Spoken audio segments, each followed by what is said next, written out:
It's all yours. All right, thanks so much. Everyone, welcome. Happy Pride. We're getting in right in the last weekend, and I'm delighted to have these four terrific authors here with us. So I'm going to briefly introduce each author and then turn the time over for a 4-minute reading so you can get a feel for their writing.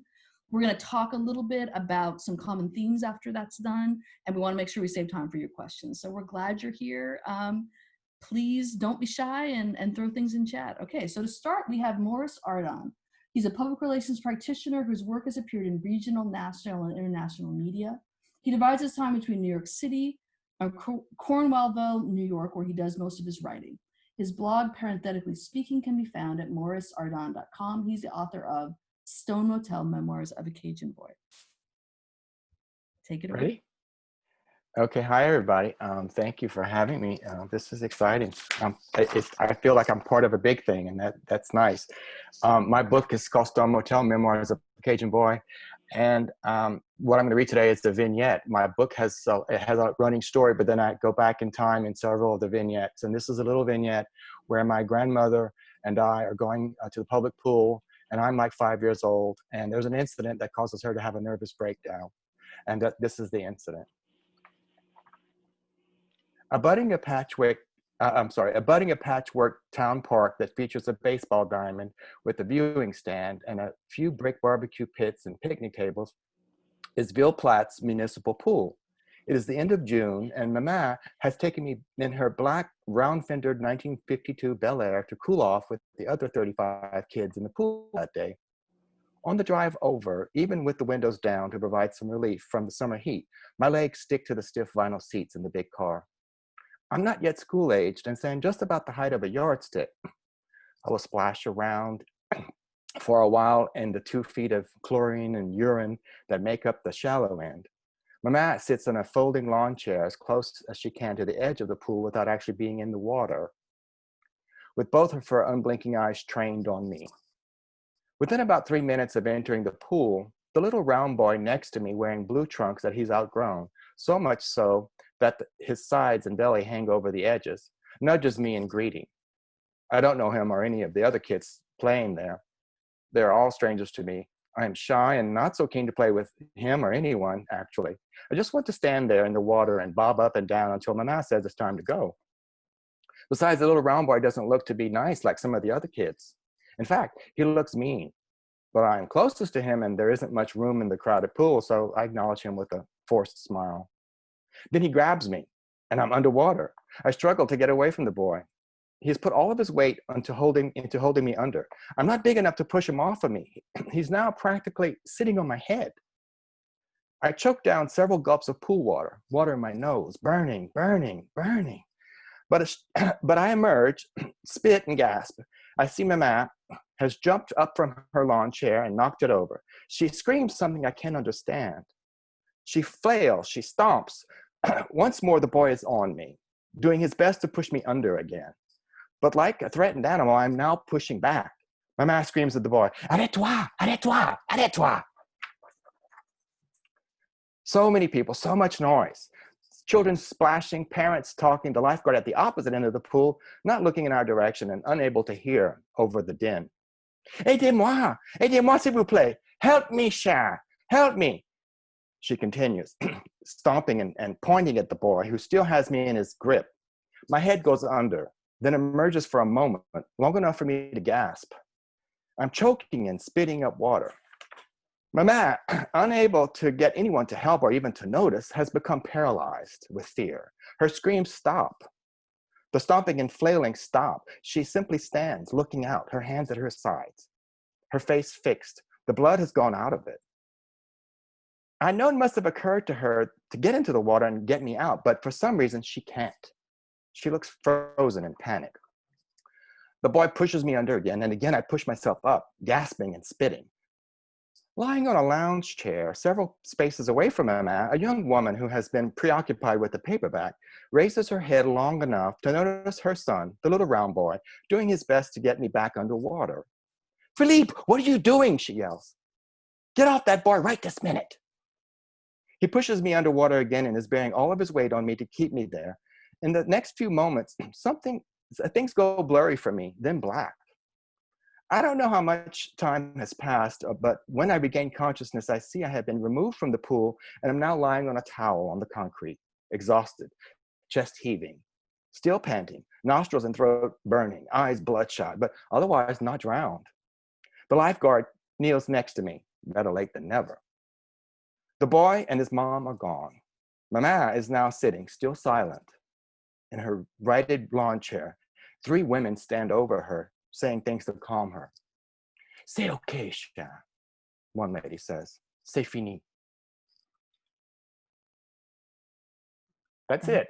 That's, like I said, it's a flashback as I tell my broader story. And Mama was a safe place for me. That we talk about safety. And I was a child. It's the first time I realized what real safety was. All right. I know I want to read more. I hope the rest of you do. All right. Oh, So thank you. I know there's more, but we'll move on to our next one. Our next reader is Philip Pitt Gordon, who's an associate professor of English and Gay Studies. He's the Gay Studies coordinator at the University of Wisconsin-Platteville. His book, Gay Faulkner, grew out of his time as a graduate student at the University of Mississippi, which I know a little bit about. Yes, he's showing it up. You can see it's a great cover. He is from Memphis, grew up in West Tennessee. So take it away, Pip. All right. Can you all hear me okay? Yeah. Okay, great. I'm going to read for you just a little bit about William Faulkner's time in New Orleans with his gay roommate, William Spratlin. In the stories of Faulkner and William Spratlin's exploits in New Orleans, and later in Europe, where they went together in the summer of 1925, we can find evidence that if ever Faulkner openly embraced the gay life, he embraced it with William Spratlin.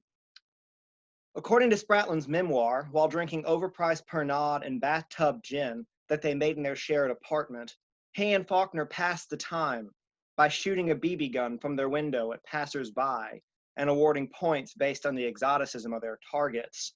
A butcher boy was worth fewer points than if one of them, quote, pinked a Negro nun, which rated 10 points for rarity value, according to Spratlin at least. Spratlin also recounts a joke that he and Faulkner pulled on Robert Anderson, Sherwood Anderson's son, who stopped by too often and wore out his welcome at their apartment. Quote, the kid was so difficult to get rid of that finally, one day, we grabbed him, took his pants off, painted his Peter green, and pushed him out on the street, locking the door, end quote. According to Gary Richards, both the biographers Joseph Lautner and Jay Perini give misleading accounts of this incident when they reduce it to childish game playing. Robert Anderson was nearly 20 when the two Williams did this to him, suggesting that adult sexual currents, rather than those of ostensibly desexualized childhood, impacted this scenario. Also, in one of the sketches that Faulkner wrote for the Times-Picayune while he was living in New Orleans, titled Out of Nazareth, in that sketch, the narrator, David, who is a stand-in for Faulkner, recounts joining a character named Spratlin in Jackson Square for some cruising. Spratlin scores a young vagrant who loves A.E. Houseman's collection of Shropshire Lad. In this cruising scene in New Orleans, referring to a Shropshire Lad is no random allusion. Faulkner uses the volume as a signifier of the gay themes of the story, which are everywhere inferred, but carefully never explicitly stated. By naming Houseman's volume, he is tipping his hand in case his readers miss that the story is about two men cruising a park together for young lads. Faulkner's original purpose for being in New Orleans, other than to meet Anderson, was ostensibly to sail to Europe, but in the meantime he wrote sketches for the Times-Picayune and also found time to respond to an editorial query from another New Orleans paper titled the Item Tribune. On the 4th of April, 1925, the poet, philosopher, and student of life, William Faulkner, responded to an editorial column in which the writer had queried, "What is the matter with marriage?" The editorialist, Barbara Brooks, was paying $10 for the best response of no more than 250 words. Faulkner, whose picture was published with his response, offers that marriage is not the problem. The people who enter it are. He admonishes those who become consumed by the first frenzy of passion, of intimacy, which he claims is never love. He worries that man invariably gains on happiness when he goes into a thing for the sole purpose of getting something. To take what he has at hand and to create from it his heart's desire is the thing. Despite the failings of marriage, though, Faulkner maintains that the union of two people is not the problem. He even specifies, quote, two men or two women forming a partnership, always remember that the other has weaknesses. And by taking into account the fallibility of mankind, they gain success and kindness, end quote. Though Faulkner does not call it a marriage, what he means by a partnership more accurately describes the marriage to which he believes heterosexual partners should aspire. He advocates for love, a fuel which feeds its never-dying fire, rather than for passion, a fire which burns itself out. The conceit of his response is that same-sex partnerships maintain a higher degree of purity than the base passions of heterosexual affairs. Same-sex partners understand each other. Faulkner takes this conceit so far as to make it the model on which all successful heterosexual marriages should be built. Thank you. And that's, and I would at least point out, I'm also wearing my shirt that acknowledges that today is the 5-year anniversary of the Obergefell v. Hodges ruling legalizing same-sex marriage nationwide. From a t-shirt store in Iowa City. I think someone on this might be from there. We live there now. Thanks, though. Somewhere AP English teachers' heads are exploding. I like it. Yeah. All right. Thank you very much. All right. So our third reader is John Marsals. Wait a minute, was that right? Marsalek. That's it. Marsalek. You almost got Marsalek. it. I got it first time. Sorry. Marsalek. He's clinical faculty of the online clinic mental health counseling program at Southern New Hampshire University. He's the author of Coming Out of Magnolia Closet, Showing It to Us, Same-Sex Couples in Mississippi, published by the University Press of Mississippi. He lives in Mississippi with his husband and their 2 dogs. So take it away, John. Thanks. Thanks, Jamie and Pip, for showing the book. I'm going to be reading from a chapter on how couples meet, and it talks about developing queer spaces in rural areas. There is a well-documented history dating back to the 1920s of the importance of parties for gays and lesbians seeking to meet each other and to develop a community when few or no other social institutions for gays and lesbians existed. These gay parties were hosted by other lesbians and gay men, usually white men, because it was difficult for single women and African Americans, even those with the financial resources, to own homes due to segregation and discrimination. Gay parties afforded gays and lesbians a place to congregate outside of the public eye during a time when police actively sought to inhibit the efforts of gay people from congregating. One way that Mississippi gay parties of today are similar to gay parties in the past is that people still commute to the larger parties from outside their local areas. In addition, when someone is not throwing a party, many of the towns that anchor a micropolitan area have weekly happy hours or dinner groups. At the Columbus, Mississippi happy hour, for example, several regulars drive an hour or more from the rural areas to attend. Without a major metropolitan area in a 120-mile radius, the micropolitan becomes the hub for people to meet. After I evacuated back to Mississippi and bought my house in Columbus, I wondered how I would meet potential boyfriends. There were some gay faculty that I knew at my graduate school, alma mater, Mississippi State, some 20 minutes away, but it seemed like all of them were already in a relationship, closeted, or we just didn't click. Of the gay men I knew who grew up in the area or went to the university, most have moved on to a big city such as Atlanta, Birmingham, New Orleans, or Memphis. Even Tennessee Williams, the gay playwright who was born in Columbus, only came back to visit. Every week, the Columbus Gay Happy Hour group met. I had been going regularly, but had not met anyone to whom I felt drawn or attracted to. Going to the happy hours was like riding a roller coaster. Some evenings there would be a large group of men from the surrounding area, or a mix of young and old, professional and non-professional, closeted and out of the closet. I would leave the happy hour feeling connected to a community and feeling positive about staying in Mississippi. Other evenings, only a few people would show up, and they would be people with whom I had little in common. For example, there was the occasional older married man who was closeted, but wanted to, as he told his wife, hang out with the boys. Often, I found the only thing we all had in common was that we were gay. Although the group met on Tuesday evenings, it met in the back room off the bar of a Mexican restaurant.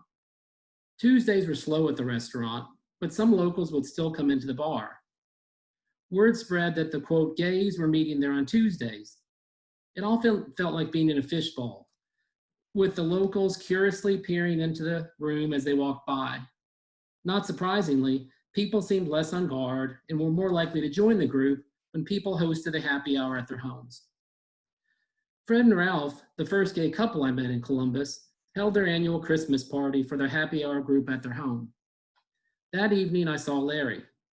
I was instantly drawn to him, both emotionally and physically. Wearing a Tommy Hilfiger shirt and Levi's, he was leaning against the kitchen counter. He had dark black hair with sprinkles of gray on the sides and a 5 o'clock shadow on his face. His brown eyes were kind and genuine. I began to approach him, and then I paused. I recognized him. My heart skipped a beat. I had met him over 15 years ago when I was a graduate student at Mississippi State. Now here he was again after all this time. We immediately clicked. Several months later, he moved into my house, and as time went on, it became our house, both legally and emotionally. We sold his house across the border in Alabama and used the money to do extensive renovations. Larry and I were not the only couple who met at one of Fred and Ralph's parties. Two other couples who live in the area met at their home. Fred and Ralph had been together almost 50 years. After Fred and Ralph were legally married, the three of us couples took them out to dinner and gave them a plaque for them to hang in their home entitled The Love Shack.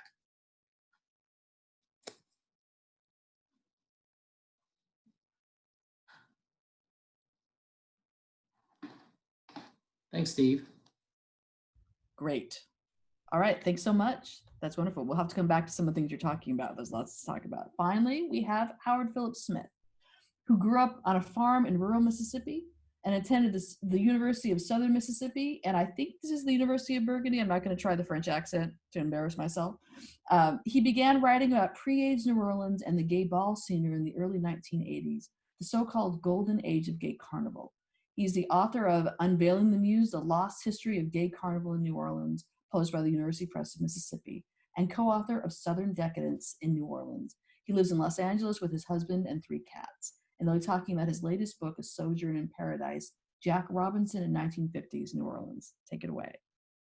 Hi, everyone. I wanted to read you all the afterword to the book, but I wanted to give you just a little overview of what I did in this book. I first became aware of Robinson about 15 years ago when I would see his photographs of New Orleans at the Jack Robinson Archive. As many of you know, he's a well-known he was a very successful fashion photographer in New York in the 60s and early 70s. And very not so well known are his New Orleans photographs, which make up the largest part of this book. There's 100 plates in the book. And so here's the afterword. Jack Robinson was a solitary sphinx with many riddles and secrets. Reconstructing such a life lived in the shadows is almost impossible with any real accuracy or detail. In New York, Robinson became a sought-after fashion and celebrity photographer during the 60s and early 70s, and this work is well documented in hundreds of pages of Vogue, the New York Times, and Life, as well as other publications. However, his personal life during this period still remains virtually unknown. What we know today comes from interviews with some of the people who knew him and the photographs he took while mastering the art of photography as a young man in New Orleans and Mexico. The puzzle pieces of his life were very much a jumble when he died of cancer in 1997 in Memphis. That so many of his acquaintances knew so little about his personal life or even his brush with celebrity in New York only complicates any real construction or in-depth accounting.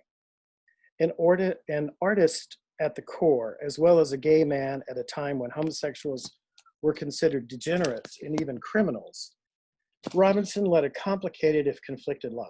Perhaps this was the one fact of his life that defined him the most, this constant interior struggle, driving him to near self-destruction with alcohol, even at the height of his career. If we add the possibility of drugs to the mix, as they were so readily available during this time, we can certainly see how he might have coped with disappointment, regret, and ennui. The artificial paradise he had so carefully constructed in New York could have become meaningless as his only known relationship, the one with Gabriel Giardini, that had lasted several decades, came to an end with Gabriel's sudden death in 1968. This loss continued to torture him even as he fled the glamorous life and sought refuge in Memphis. But while he lived in New Orleans, during that magical time of wonder and discovery, Robinson had found a haven where he could explore his own talents without judgment and form friendships and relationships without stigma or shame. For a brief time, his hopes and aspirations overshadowed any self-doubts about his sexuality or talent, and his growing sense of development into an artist and photographer became his greatest source of confidence. Perhaps later in life, he would reference that time spent in New Orleans as an ideal period, one in which he saw himself free from society's awful grip and open to exploring life on his own terms. From our perspective in the first decades of the 21st century, Jack Robinson's life in New Orleans continues to inspire and amaze. If we were to paint a picture of his life during this time with any vivid detail, we would have to spotlight his relationship with Gabriel and how they appear to us as one of the more or less out gay couples of the time period. They formed their bonds while Gabriel was still in college and easily became part of a brilliant and cultured community centered in the French Quarter, which included artists and other subterraneans who thought nothing of living their lives to their fullest without regard to society's strictures.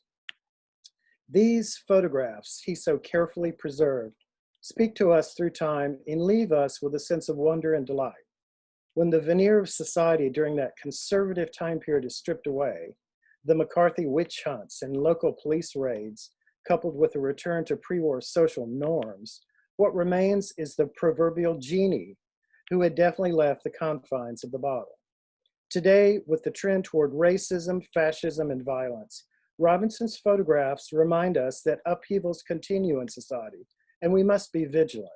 His images are even more relevant today as they show us that amidst the turmoil and even hatred of the 1950s, there will always be those who shine through with their creativity, their shared excitement of place and people, and their simple joie de vivre. All right, thank you. I want all of these books. I'm sure my listeners feel the same way. Please, after this panel is over, run to the University Press of Mississippi. There may be a sale on for some of these. I have lots of questions, of course, but I wanted to give the panelists a chance to respond or talk to each other a little bit about what they just heard. Do we have any overall impressions or questions you'd like to ask each other? I've had something, I guess because Morris read first, I was thinking about that.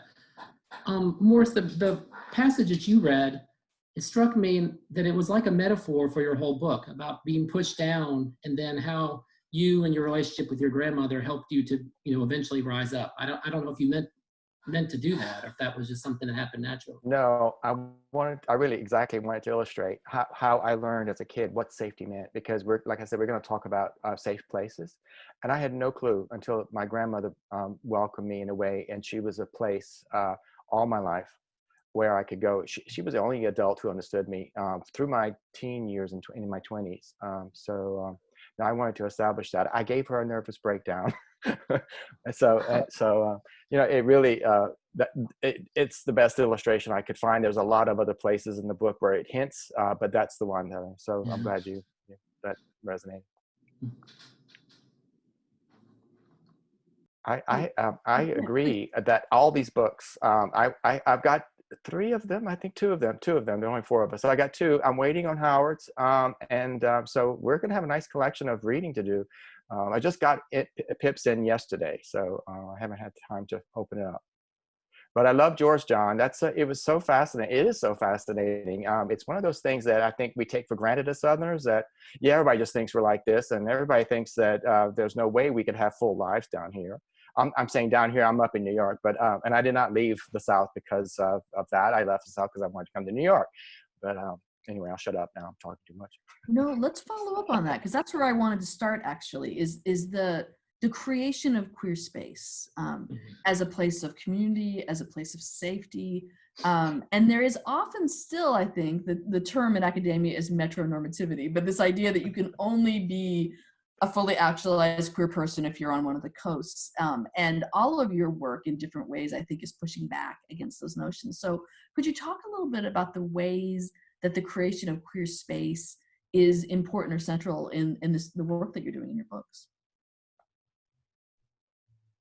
Does anyone else want to go first on that? Because I can dive in with some Faulkner on that. Yeah. When I was writing the book on Faulkner, he did at many times in his life, especially early in his life, before he did eventually marry Estelle Oldham, he popped back and forth out of Oxford numerous times. At first, he went to New Haven, Connecticut, to visit some friends of his from the area after he himself dropped out of college. He went to New Orleans and then to Europe while in New Orleans. And when he was in Europe, he went to any number of places that could register as having some kind of queer residence. He also spent a lot of time in New York City, and when he went to New York City, he preferred very much to be in Greenwich Village. And it seemed to be a construction of the idea that in order to feel more at peace and more comfortable with himself, he saw the need to leave the South. But while doing the research on the book, there's a lot of evidence to suggest that in his life, he also found maybe a smaller community in the South, in his hometown, with men like Ben Wasson, his lifelong friend, and others, to start to recognize that there could be a space within a quote unquote rural environment, outside of the big cities where he could find some kind of peace and where he could envision queer life. And John, I know that you've worked in your book a lot with John Howard's book, Men Like That, which is sort of this touchstone study of gay male life in the South. And certainly through the 30s, 40s, and 50s, we start seeing patterns of rural queer life emerging that Howard helps chart. And once you start looking for those patterns, suddenly it's like a different game for how we start talking about the space that is like rural spaces in gay life. So, well, what was so interesting to me about what you're saying about in terms of my book and Howard was that so much of what Howard described in Mississippi from the 40s to the 80s, there are still aspects of that are true today. You know, people are still driving miles and miles to go to parties. And the other part that really struck me is how, like Jamie was talking about metronormativity, there's this myth that across the country really, that gay people live in the big cities, and if they don't live in the big cities, they want to be there. And what I learned from the couples I interviewed was that there really is an identity conflict between your identity as a gay person, as a gay or lesbian person, but also your identity as a person in a certain town, or as a Mississippian, or as a country boy or a country girl. That it's not so easy as just to say that I'm a gay person. And people really struggle with that when they're trying to decide, do I want to stay in a place that can be so regressive, but it's part of my identity, or do I want to move to a more progressive area that has, a really supportive community?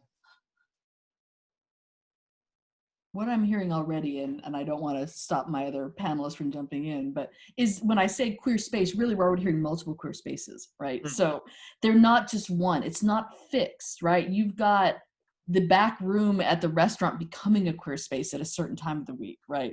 You've got movement where people may be residing in small towns, but they're not fixed there. They're going on trips to New Orleans or going on trips to New York. They're circulating in various ways. It's one of the things that John Howard's book does so well. I have to give a shout out. That's the foundation for all of this, I think. Classic, yeah. Like that, right? But that when you're seeing this, it's almost a way of learning how to see the queer networks, communities, and spaces that are already emerging. It may be your grandmother's house, right? It may be that domestic space that's yours. It may be this district in New Orleans and this kind of underground scene of balls that creates that. And those are not mutually exclusive. Like the people have these layered ways of constructing multiple circuits of support and safety. And so to assume that someone who lives in, say, Columbus or Water Valley is solely contained by that space and doesn't have these multiple vectors of connection is to miss all the things that really complicate and make it interesting. So I love the way anytime you're making visible what I've been delighted to find since I moved to Mississippi 18 years ago, which is the queer community in the South is vibrant, it's resourceful, it's hilarious, it's really clever, and it knows how to create multiple spaces, and it is usually invisible to the folks who are around. I used to always joke that there's a bar in Oxford that at a certain time of night that becomes a gay bar right in the front. But the people who go in there to get their plate lunches, they don't see that. They walk right past the bar and go to the back. And it's only the folks who know where that is that they know how to network it. And that has often been how queer life has functioned, under the radar, in code, for those in the know. And you're starting to see it come out in more public ways now that I think is really pushing back. So I want to open it up again to talk about the ways of thinking about those complicated creations of multiple spaces and circulation. Actually, Jamie, if we may, we've got a question from the chat from viewer Jonathan Wesley. He asks, how do these works incorporate queer people of color who are often removed from queer spaces? I was going to pop in with that. When it came, not necessarily in Gay Faulkner, when it came to sort of my understanding of gay spaces when I was growing up and coming out of the closet, one of the spaces that I found, for better or for worse, was actually a gay club in my hometown of Jackson, Tennessee, which is a significantly sized city for the area.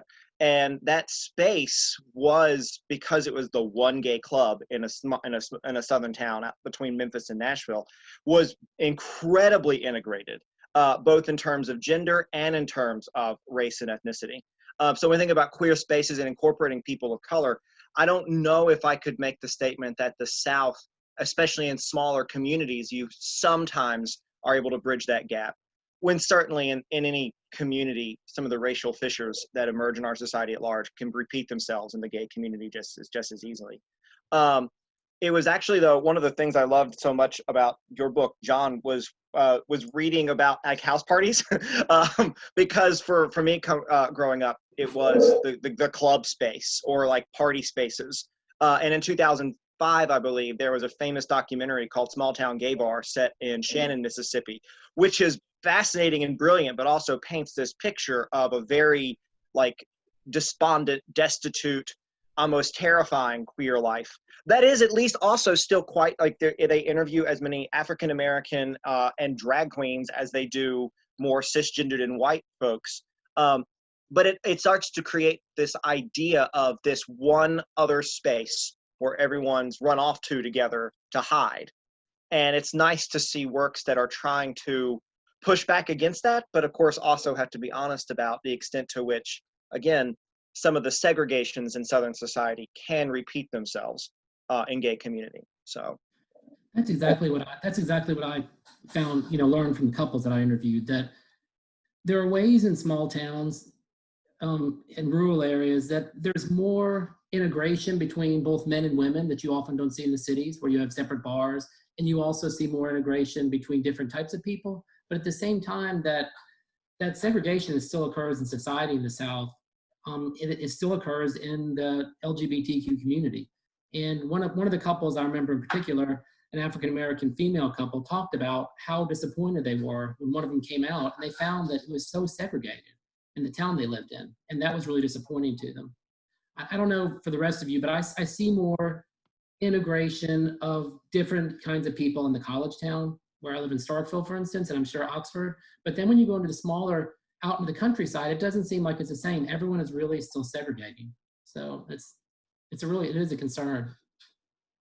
I just wanted to add about my experience going to school in Hattiesburg. We also had those parties to congregate both men and women. So it was pretty mixed. And that's how I came out, was going to these private parties in Hattiesburg. This is in the mid-'70s. And they were also mixed with black and white. So now my experience in New Orleans was a little different. The gay bars there tend to be very segregated. And for a long time, the French Quarter was sort of off limits for gay men who were black, but that has certainly changed. But there is that lingering segregation. I don't think it's forced. It's sometimes groups want to be segregated. I've even found that out here in Los Angeles. So, but I was especially struck by the private parties, John, that you wrote about. Yeah, it's a really good question. I think it's an ongoing problem in terms of this characterization of crew life as being white and male, right? I think there is a tendency to assume that. I think there has often been a replication of those hierarchies and often those prejudices within queer communities of misogyny and racism and all of these issues that I you sometimes see people through the coming out process challenging those things and rethinking them, and you sometimes see people replicating them. I'm seeing in the chat that someone is mentioning E. Patrick Johnson's work, which I totally concur that his oral histories, Sweet Tea, Gay Black Men of the South, and about queer women of the South, and then his most recent Honey Pot, which is a kind of nonfiction treatment of that, is really excellent. And there are also some great writers and work, but you see a focus on race in Southern queer writers, and you also see often replications of that. So Black queer Southern writers are really doing some interesting rewriting and challenging of those ideas. And I'm hoping a future panel could really focus on that. So it's a great question. I was going to actually add real quick a kind of interesting story about Faulkner that highlights some of the ways in which these fault lines emerge. In my book, I argue that he was actually quite comfortable around gay men in particular, especially when they were closer to what we would identify as cisgender. But in 1930s, I think it was 1933, he was in New York City. He was hanging out with Carl Van Vechten, kind of a white luminary figure from the Harlem Renaissance.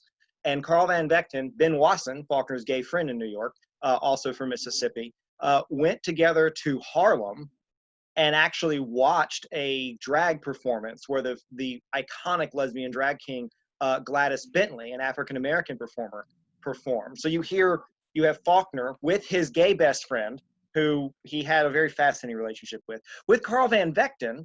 And what's actually exists within like the archival notes is Carl Van Vechten's there with his boyfriend who's Black. But when Faulkner sees a Black drag king, he freaks out and leaves the club. And it starts, to me, that story like really kind of cuts right across the extent to which Faulkner, a man of his generation, who's towards the end of his life had some even public statements where his thoughts on race are unfortunate, to say the least. But it's one of those moments where he's able to see himself in certain communities, less able to see himself in those communities when they become more excuse me, racially mixed. And I think that speaks to an experience that maybe hits on like the 20th century visibility of gay cultures and whatnot in a way. So can we follow up on that? Because that's actually bringing up a really good point, which is the other side of the creation of gay spaces like Greenwich Village in Harlem, like the French Quarter in New Orleans, is that they can also function as a kind of voyeuristic thrill for heterosexuals who want to slum. Right, and the way that those work, I don't know if you've seen the documentary about the Compton riots in the Tenderloin in San Francisco. It's excellent. It's free on YouTube. Susan Stryker's work. But one of the things that she highlights is that there were lots of trans women and transitioning women who worked there, and the police would say to them, "I don't want to see you out of this neighborhood." Right. So they were allowed a space, but if they were literally seen anywhere else, they were saying, I will beat you down if you leave this neighborhood. How do you live if you can't leave the Tenderloin? You have to work as a sex worker, right? It's on the one hand, this vision of freedom that is a prison that's containing folks. And so I'm wondering, in your work, do you see that side as well? The creation of queer spaces as a kind of voyeuristic performance for outside eyes, or as something that seems limiting as well as empowering. Is that something that comes up at all in the work that you've done? No, are you asking me that specifically, Jamie? John, go ahead. You're welcome to take it, but yeah, okay. This is really for everybody. Yeah, John, go ahead, please. Okay, and I was thinking about at the end of my book, I talk a little bit about Starkville's first gay pride. That was was a huge deal for this area, and at that pride event, looking back at it, what really amazes me is similar to what Pip you were saying about Faulkner. I'm mixing up stories, but what you talked about with the drag shows.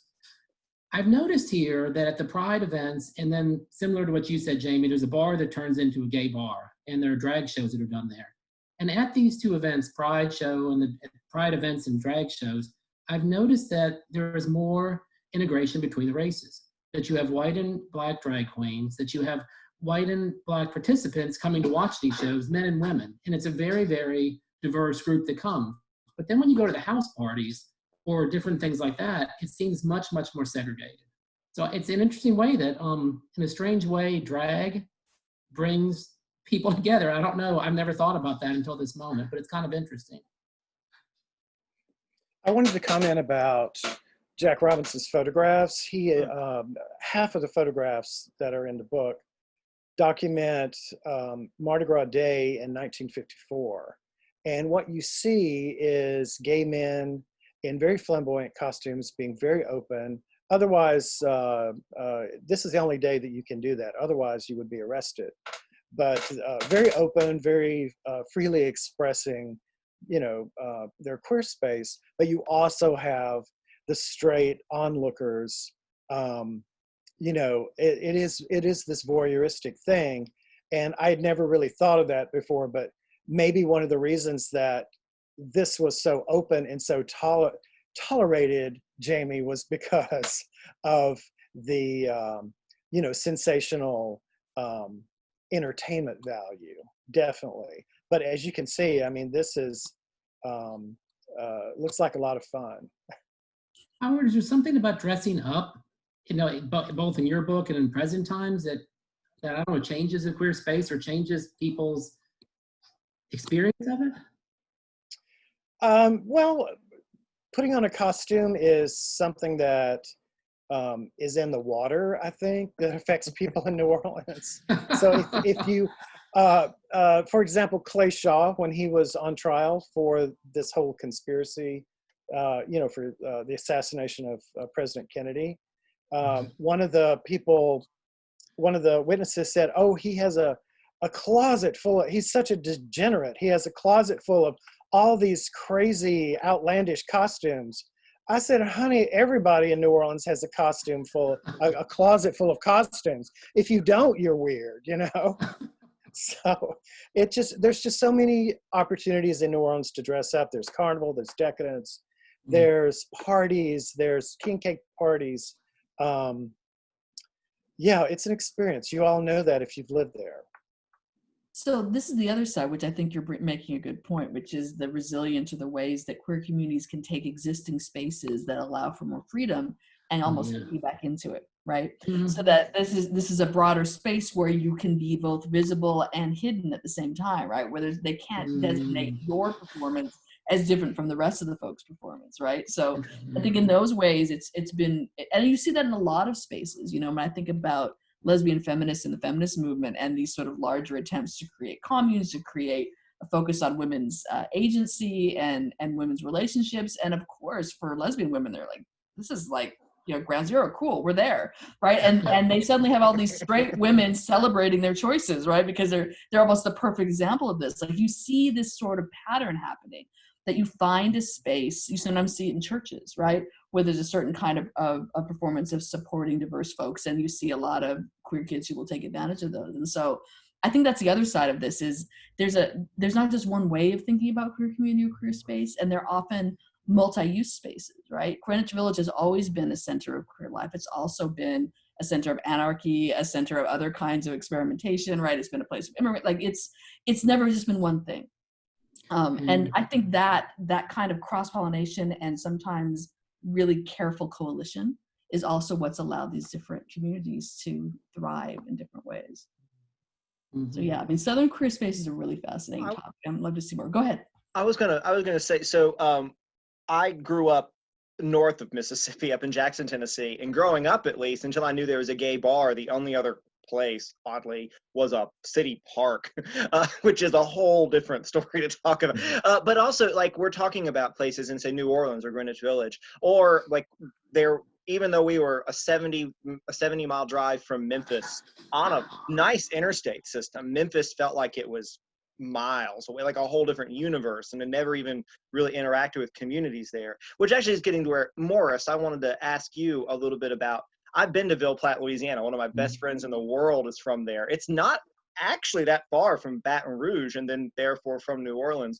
But for you growing up, how did you understand other spaces outside of, say, the Ville Platte and Eunice area, and or what kind of spaces, other than what spaces could you might discuss a bit from your experience, if I can ask that? Oh yeah, I lived 5 years in New Orleans. That's the first place. That's our first city outside of. I went to LSU in Baton Rouge, and that's a smallish city. What? What's that face? I went to the University of Mississippi. I'm sorry. Yeah. Yeah. Oh, that's right. I don't follow sports to get that reference. But I'm sure that's what it's about. So I think I was drawn, like I was drawn to New York. I was drawn to New Orleans for all the things that Jamie was just saying. There's a confluence of different magnets for artists and musicians and food people and people who love to sing and dance. And some of those people are gay, and some of those people are all kinds of other things. So I think I was drawn to that kind of thing again, organically, kind of intuitively as a kid. I wanted to be there. I wanted to be dancing. And one of the things I did in my grandmother's house as a kid was she was the first place I could get into her makeup. I got into her old lady powder, and I put it all over myself. I put it on my legs and my face, and I was dancing with her to the Cajun music on her little radio, on her little stereo phonograph. And so she let that kind of freedom thrive in her house. So it was happening simultaneously. I was growing up and seeing, I instinctively this thing that wants to dance and wants to have joy. And at home, I didn't talk about the conflict in my book, is that my father was very violent, and he was very hostile to me. And she provided that safe place. That's organic in us, I think, in all of us. And I think so. It's like a moth to a flame. We are drawn to those things. And if you can get that in your local town, great. My hometown of Unionville Platte did not have those things. They had other things. They had Mardi Gras. They had people dancing in costumes. They had people chasing chickens, So you kind of have an affinity that I can see what John's saying, that people who are local and want to stay local because it is home, that sense of home. And I miss it. But when I came to New York, the big difference is you don't have to gather and cluster in secret. You're assimilated just naturally in the culture. And so that piece of work, you don't have to do anymore. So you can get to do other things.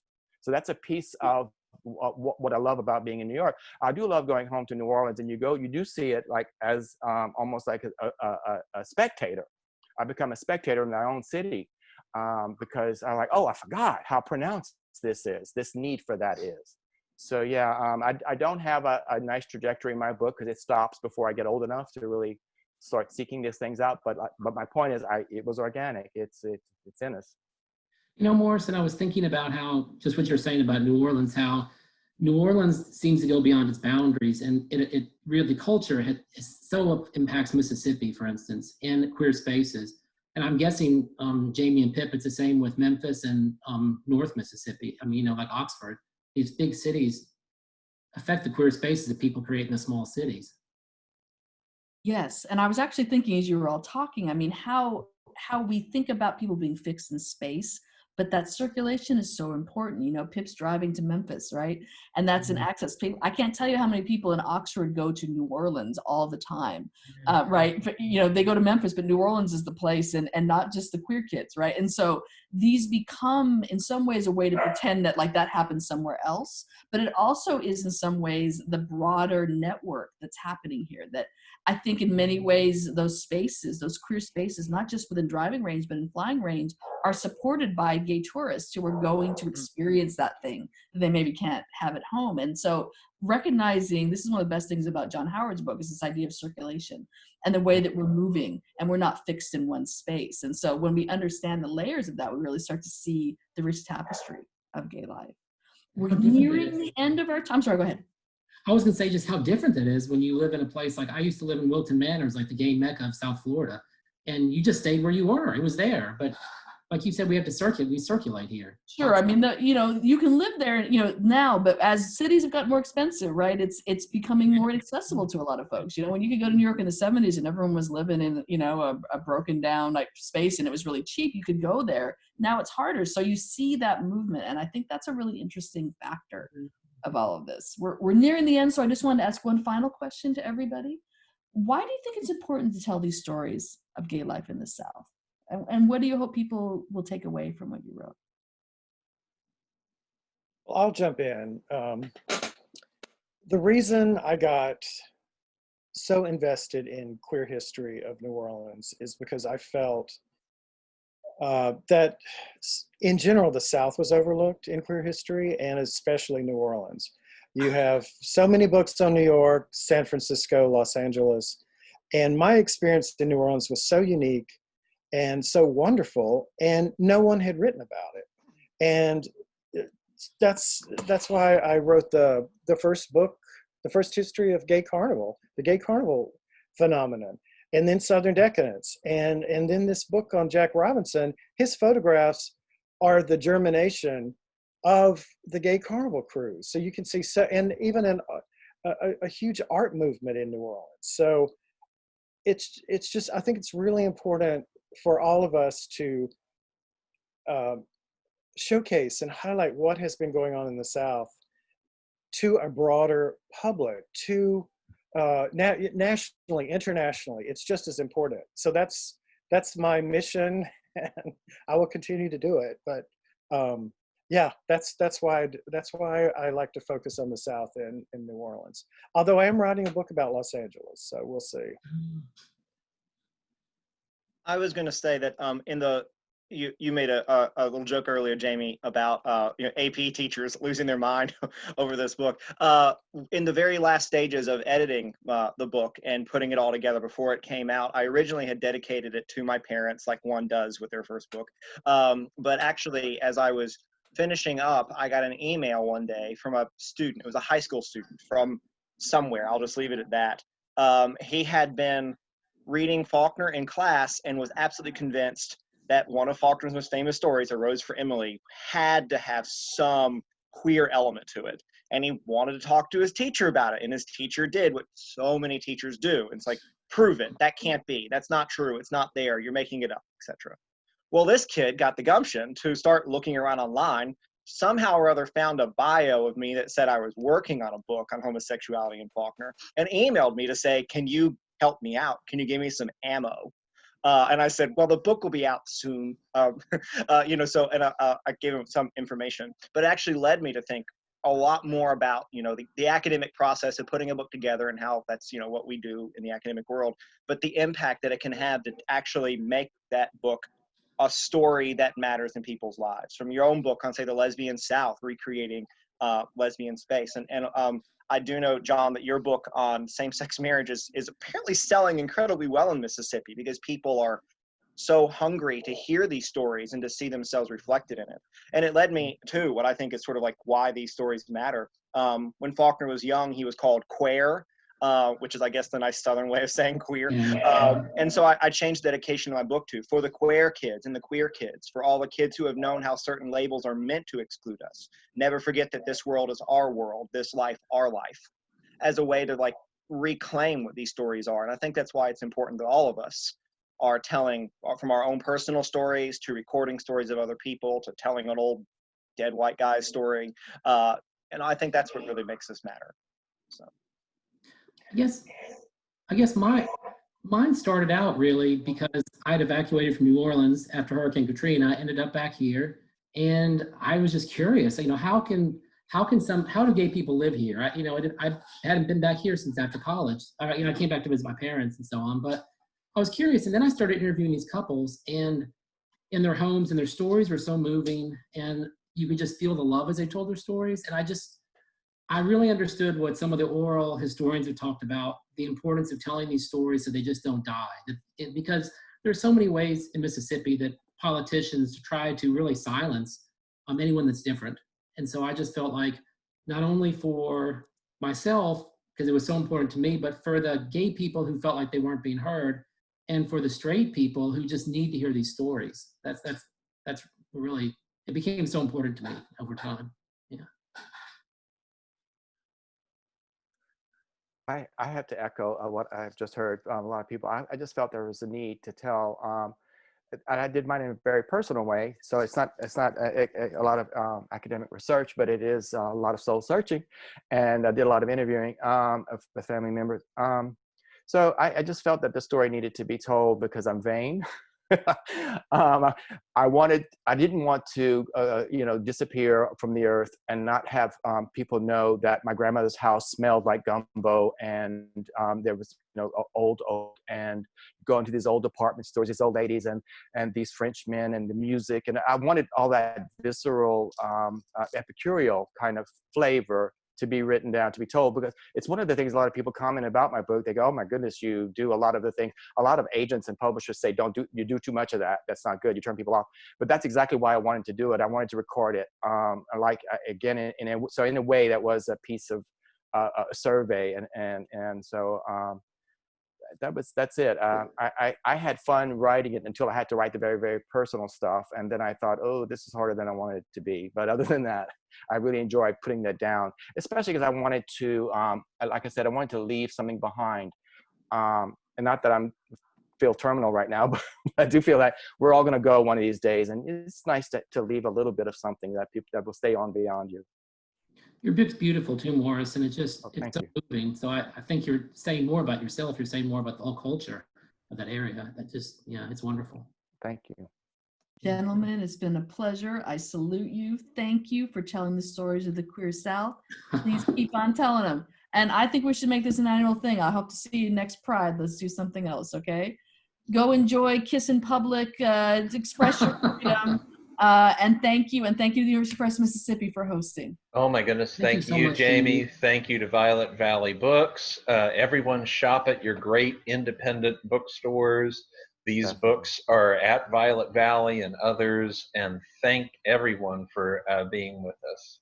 Absolutely, and come visit. It's a great road trip, okay? Thank you. We'll do it. Bye-bye, everybody. Bye-bye. Thank you. Bye-bye.